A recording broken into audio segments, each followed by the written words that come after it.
I grew up going to a particular brand of church, for lack of a better way to say that took pride in following the pattern of the New Testament church. At least that's what I always heard. There was a sense that we had things figured out, that we were doing things the right way, in contrast to those other churches that weren't doing things the right way. As I grew older and matured in my Christian walk, it became clear to me that the intention to follow that pattern was there. But like all humans, the execution fell short sometimes. Things like traditions and comforts and human arrogance not so infrequently got in the way. But I'm grateful that I was raised with a mindset of following the pattern shown to us in the Bible. Even if we didn't do that perfectly, there was great value in being frequently reminded that that is what we should be trying to do, to follow the pattern that God has set out for us in His Word. When it comes to our Christian growth, God has set out certain patterns within His message to us, within the Bible, that will enhance our ability to grow and strengthen our faith, to help us grow into what God wants us to be. We're going to look at one of those patterns today, a pattern that spans the entire Bible from start to finish. So let's open our Bibles and see if we can reveal that pattern. We'll start in Genesis. In Genesis, we read of the tree of good and evil. That's in Genesis chapter 2. And then, as we move into the next book, the book of Exodus, we see the exodus from Egypt and all that goes along with that. From these two, do you see any pattern yet? Don't feel bad if you don't. Let's just keep going. In Judges chapter 6, we see Gideon with the dew on the fleece. In Daniel chapter 3, we see him and his three friends in the fiery furnace. And in chapter 5 of Daniel, we see how it talks about a mysterious handwriting on the wall. We could do dozens more of these from the Old Testament. But let's move on to the New Testament and see if we can start to see this pattern. The Gospels of Matthew, Mark, Luke, and John all record many of Jesus' miracles. Water to wine, calming the seas, feeding thousands of people with one small basket of food, healing the blind, healing the deaf, healing the lame, and raising Lazarus from the dead. John concludes his gospel by saying that if all the things Jesus did were written down, the earth could not contain all the books that would be written about them. In Matthew 27, we see the temple curtain being torn from the top to the bottom when Jesus gave up His spirit and died on the cross. In John chapter 20, we see doubting Thomas, as we call him, and Jesus showing him the nail holes in his hands and the hole in his side from the spear. How are you doing on seeing that pattern? Have you got it yet? Let's do a couple more. The death and resurrection of Jesus is recorded also in all the Gospels. His physical death and burial in a tomb, and then raising back to life on the third day and appearing to hundreds of people. 2 Corinthians chapter 12 records Paul's thorn in his side. Paul writes that he prayed 3 times that God would take it away. But God responded and said, No, my grace is sufficient for you.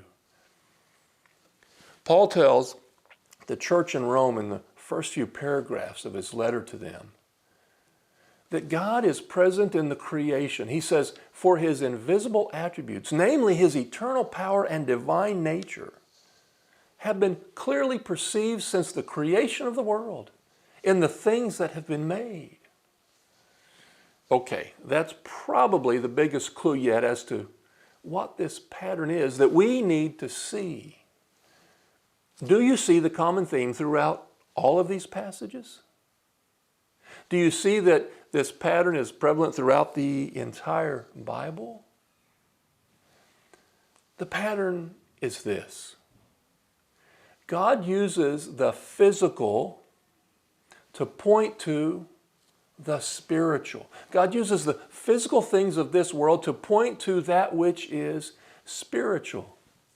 Over and over and over again, God uses the physical world to point to that which is spiritual, to point us to God Himself.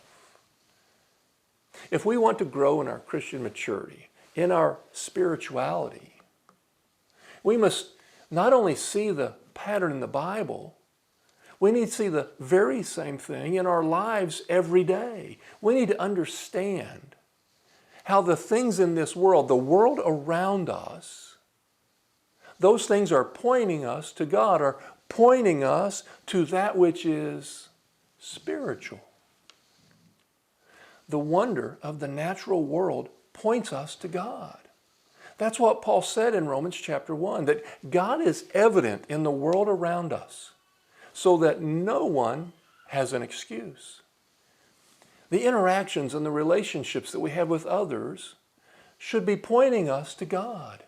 The emotions, the affections, the sadness, the joy, the heartaches, the sympathy, the encouragement we give one another. All these aspects of our relationships here on earth should start to point us in the direction of knowing there is a Creator, a God who made each and every one of us in His very image. And even the evil that we see in the world should point us to God. It should be an obvious reminder of the reality of good and evil. There is good in the world, and there is evil in the world. This world is not just some random collection of physical cells bumping into each other. There's also good and evil.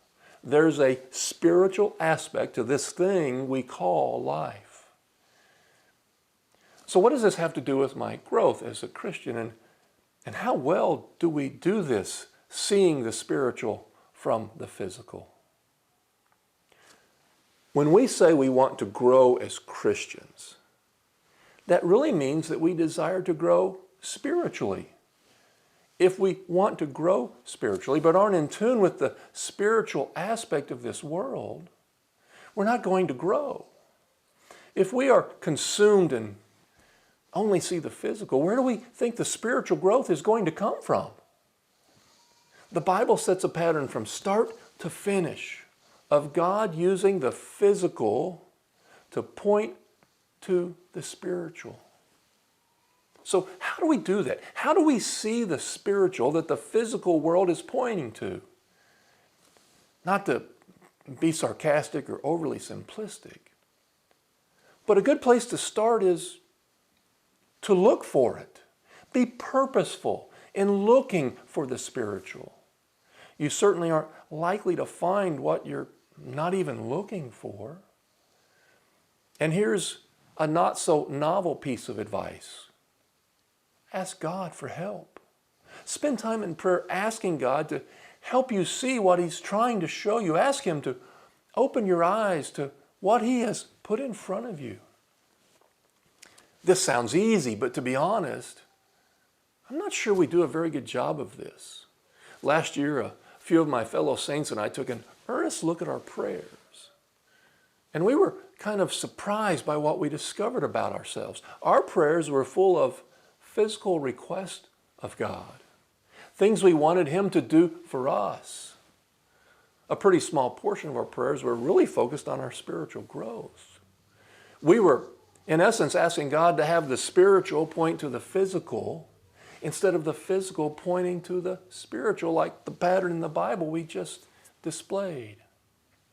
We're not perfect, but with God's help, we're making progress. Our prayers are much more focused on the spiritual than they were just a few months ago.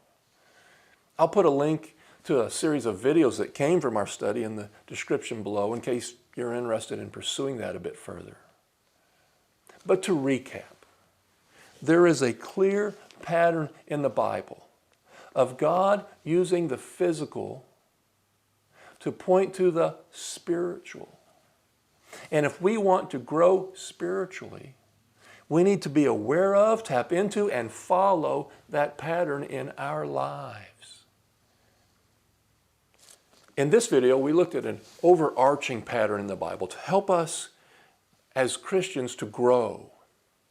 In the next video, we're going to look at something far more narrow in scope and see if we can discover how that also can help us on our growth as saints in God's kingdom. Thanks for listening. See you in the next video.